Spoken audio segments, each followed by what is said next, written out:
Oi, gente, tudo bem com vocês? Eu sou o Wendel Marinho, apresentador desse canal Quarentona Sim. Hoje vocês viram que o cenário tá mais intimista, né? Pois é. Esse vídeo é um vídeo muito especial para mim, que eu resolvi gravar e resolvi dividir essa história com vocês quando eu perdi a minha irmã de 29 anos. Quando ela faleceu, ela tinha 29 anos, isso fazem 17 anos. Tem a idade do meu afilhado, o meu sobrinho, que ela deixou uma criança de 8 meses quando ela faleceu. Então eu resolvi gravar aqui no meu quarto. Gente, meu quarto é mega simples, não tem nada demais. É uma cama queen box, com 2 travesseiros, um ar-condicionado portátil, meu guarda-roupa e o banheiro ali, e é muito simples. Não tem decoraçãozinha, nada. Eu agora tô ficando mais íntimo, assim, de vocês meus inscritos, né? Então eu acho bem interessante dividir essa história que marcou muito a minha vida, marcou muito a minha juventude. Aconteceu quando eu tinha ali os meus 24 anos. Então vocês vão entender um pouco dessa transição.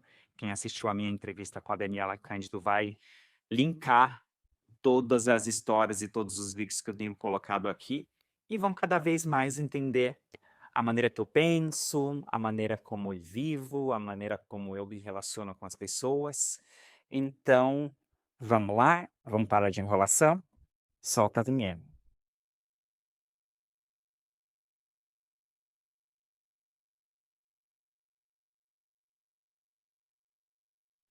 Voltei. Vamos lá. Bom, gente, a minha mãe teve 4 filhos. Minha mãe teve a minha irmã, que era mais velha do que eu, 2 anos só. E vem eu, né?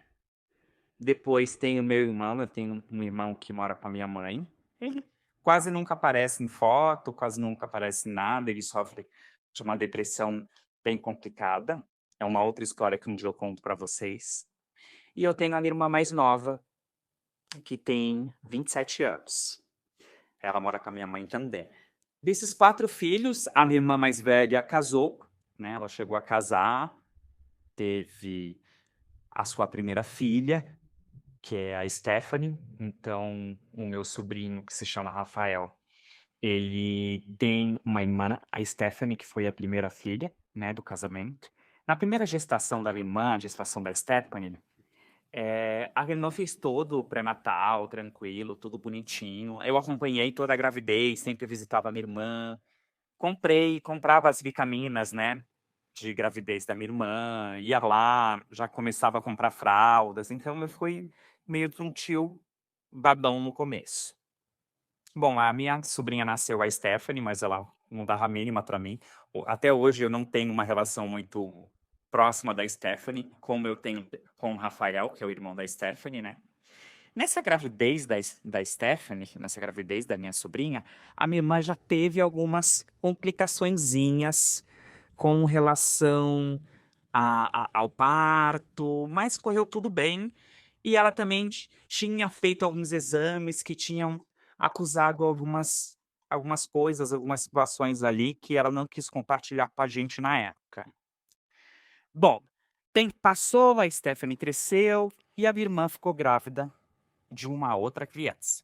Ficou grávida do Rafael, que é o meu sobrinho, meu afilhado.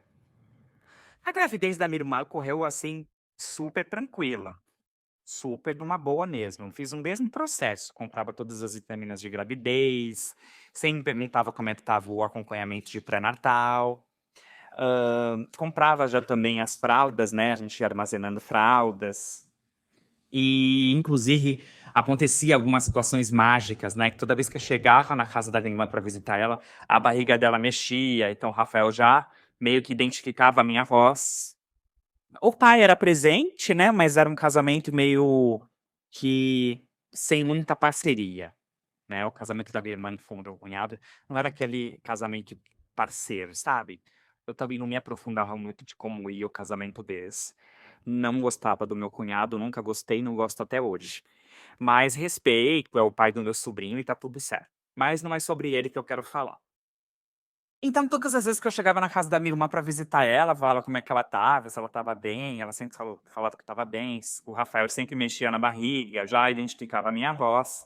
Aí um dia eu cheguei lá na casa da minha irmã, falei pra ela: "Você sabe o sexo, já viu, né?" Aí minha irmã falou sobre mim: "Olha, ainda a gente não viu, talvez seja surpresa". Aí falei pra ela assim, do nada, gente, me veio assim uma inspiração do nada. Eu já tinha uma ligação com essa criança antes dela nascer.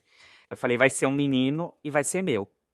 Mas eu falei: "Vai ser um menino e vai ser meu no intuito assim, vai ser meu, eu vou batizar, vou ser o padrinho dele", e aquela emoção toda, né. E a minha irmã: "Tá bom, você batiza ele vai ser teu afilhado, vou amar, tal". Adorou a ideia. E aí o Rafael até respondeu assim na barriga, né, na hora. E a gente não sa até então ninguém sabia o sexo, não tinha ido fazer aqueles exames, né, que a gente faz, a ultrassonografia, né, que a gente faz pra ver o sexo do bebê. Bom, tem um determinado tempo que a minha irmã foi fazer a ultrassonografia e realmente deu que era menino. E aí a minha irmã eu deixei pra minha irmã escolher o nome, né, a minha irmã escolheu o nome Rafael, porque a minha irmã era muito católica, como a minha mãe é muito católica, escolheu o nome de Rafael, de anjo Rafael, né, anjo Gabriel, esses famosos anjos da igreja católica. Bom, a gravidez da minha irmã correu tudo bem, o parto também correu tudo bem, foi tudo tranquilo. O problema aconteceu depois do parto. Depois que a minha irmã chegou em casa, ela desenvolveu uma depressão pós-parto, ela não queria muito ficar perto do Rafael, começou a emagrecer bastante, o cabelo começou a cair. E aí, nesse momento, o meu cunhado, como eu falei pra vocês que eu não era muito parceiro da minha irmã, simplesmente pegou a minha irmã, as coisas da minha irmã e do Rafael e levou ela pra casa dos meus pais. Meu pai ficou extremamente sentido com isso, né. Meu pai pensou na hora: "Entreguei minha filha pra você casar saudável, você devolve ela agora uma criança pequena no colo e doente? Que tipo de marido é você, né?". O meu pai falou isso pra ele. Então, ali já começou meio que um problema com a família do marido da minha irmã, né. Assim, como assim devolve a esposa doente para os pais cuidarem? Mas é obviamente minha mãe, meu pai e todos nós nos reunimos para cuidar da minha irmã. O Rafael chorava muito à noite, muito. E conforme o Rafael chorava muito, porque tinha muitas cólicas, a minha irmã ficava mais nervosa ainda e ficava: "Ai, não aguento mais esse menino". Aqueles comportamentos de quem tá numa depressão pós-parto. Não sei se alguma das minhas inscritas aqui já teve ou conheceu alguém, os meus inscritos já tiveram alguém próximo com depressão pós-parto, mas renega, rejeita, não quer a criança perto, e a criança parece que sente, não é só cólica, né. A criança chora, chora, chora, e o Rafael chorava muito. E a minha mãe que cuidava do Rafael. Só que a gente começou a notar que a minha irmã começou a ter umas manchas escuras na pele. Nisso, gente, eu trabalhava muito, eu era bancário. Então eu trabalhava muito, muito e eu não acompanhava muito essa logística da minha mãe com a minha irmã. Eu procurava sempre comprar os remédios, ajudar financeiramente, a Larga e o Rafael, mas eu não acompanhei muito o desenvolvimento dessa doença, que eu já comento para vocês que doença é essa.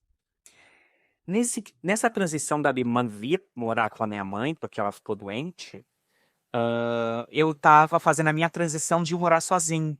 Eu tinha um amigo, né, na época, que me convidou para morar junto com ele, porque eu ia morar sozinho num apartamento, mas esse meu amigo falou: "Olha, em vez de você alugar um apartamento, ter uma despesa alta, eu tenho um apartamento mobiliado, vem morar comigo e você experimenta como é que é morar sozinho". Então eu estava nessa transição. Tinha feito já a mudança para casa do meu amigo, estava morando lá com ele, e a minha mãe cuidando da minha irmã. Ficou até mais fácil a minha saída, porque a minha irmã tinha onde dormir, né, tinha um espaço maior para ela poder cuidar do filho, e a minha mãe tinha também uma logística ali mais tranquila para poder cuidar da minha irmã e do meu sobrinho, do Rafael. Nisso o Rafael estava ali já com seus 6 meses. Passaram-se 6 meses e a doença da minha irmã só evoluindo. E a gente precisou levá-la no médico, né. Começamos a levá-la no médico, e nenhum médico descobriu o que ela tinha.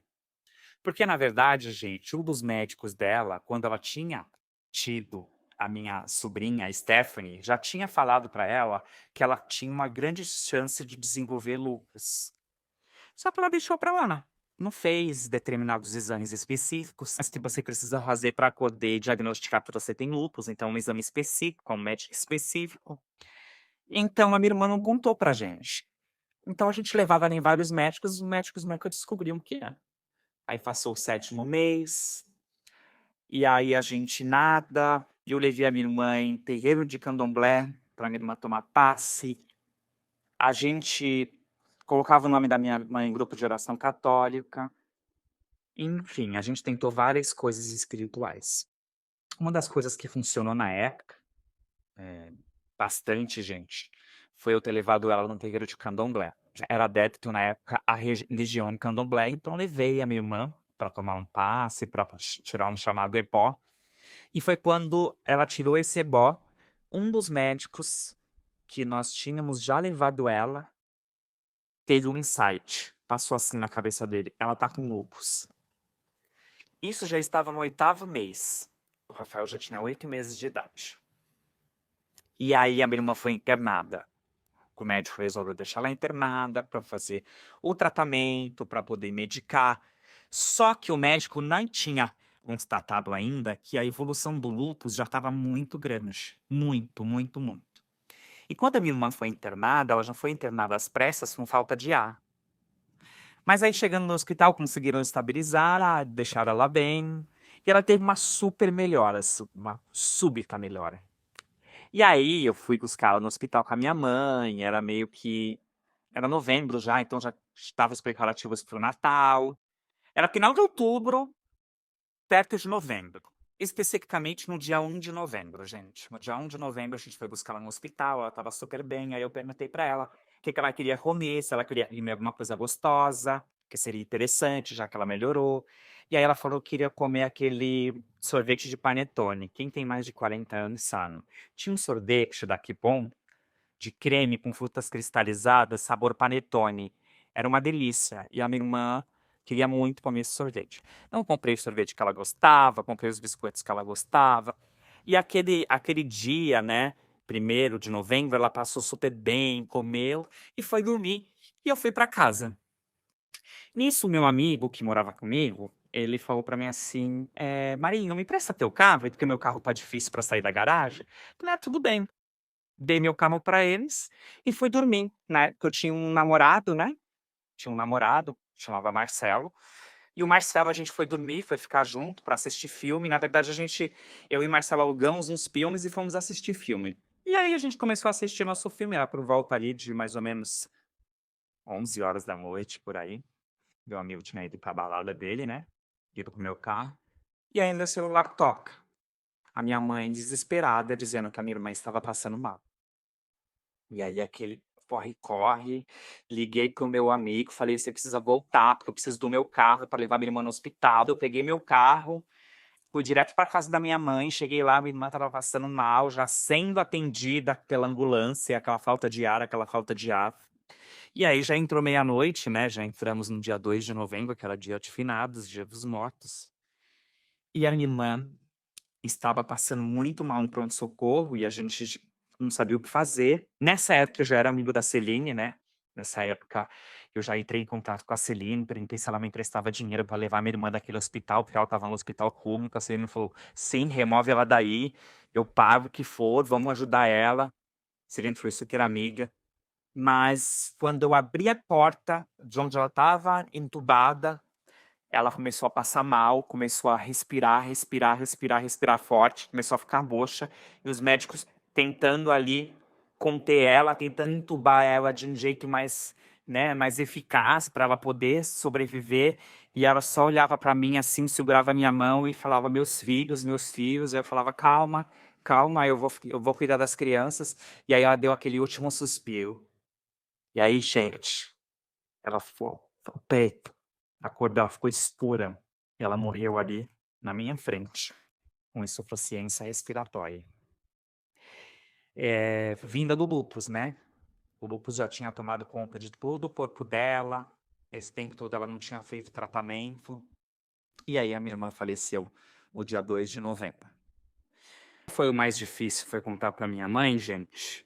E eu pensei, como as minhas tias, as irmãs da minha mãe moravam perto da gente, então eu entrei em contato com elas primeiro, com as minhas tias, irmãs da minha mãe, contei para elas, pedi para que elas corressem para casa da minha mãe, que em alguns minutos eu chegaria, poder dar notícia para minha mãe. E ela poder estar cercada das pessoas que ela ama, né, porque a família da minha mãe, entre as irmãs, são muito unidas. E aí, quando eu cheguei lá, a minha mãe já veio perguntando se a minha irmã tinha morrido de câncer. Aí eu falei: "Não, mãe, ela morreu de lúpus, é uma doença degenerativa, é uma doença muito difícil de identificar, é uma doença que ela foi avisada quando ela teve o primeiro filho, mas ela não tratou, ela não cuidou, e aí levou ela a óbito". Bom, foi tudo muito triste, eu tive que sair correndo para poder providenciar o velório, eu tive que ir na casa da minha irmã, pegar uma roupa para as pessoas lá do velório preparar, né, o corpo, enfim, tudo muito difícil. E eu tive que fazer tudo ali naquela madrugada, porque já se estendeu pelo dia 2 inteiro, a gente já estava virado, né. E aí a gente velou a minha irmã e enterramos a minha irmã. Gente, como tudo aconteceu muito próximo do Natal, quando foi em dezembro, né, que foi o Natal mais triste nas nossas vidas, eu fui tirar um cochilo antes da ceia de Natal, porque eu ia ceiar com os meus pais, né, com meu sobrinho, com a minha família. E aí eu tive um sonho. E nesse sonho, a minha irmã aparecia super bem, me abraçava e falava pra mim: "Irmão, nunca morre". E na hora eu não entendi, né, na hora eu pensei: "Como assim nunca morre, né?". Pensei que era nunca morrer, nunca desencarnar, mas eu acredito que ela estava querendo dizer pra eu nunca existir, pra eu sempre tentar, pra eu sempre continuar até conseguir realizar os meus sonhos, até conseguir conquistar as minhas coisas e permanecer forte. Eu mostro ser, muitas vezes, né, mas não é sempre. Para os meus sobrinhos poderem se espelhar em mim, poderem se inspirar em mim, e para que eu possa continuar cuidando do meu afilhado, assim como eu cuido até hoje. E essa foi mais uma história que eu acho que vocês gostam muito de saber, que faz com que vocês me conheçam um pouco mais e faz com que vocês entrem um pouco mais em sintonia comigo. Obrigado para quem ficou até o final. Quem quiser e gostar, curta, compartilhe desse vídeo. Façam chegar a muitas e muitas pessoas, tá bom? Beijotões para todos os meus parentões. Fui.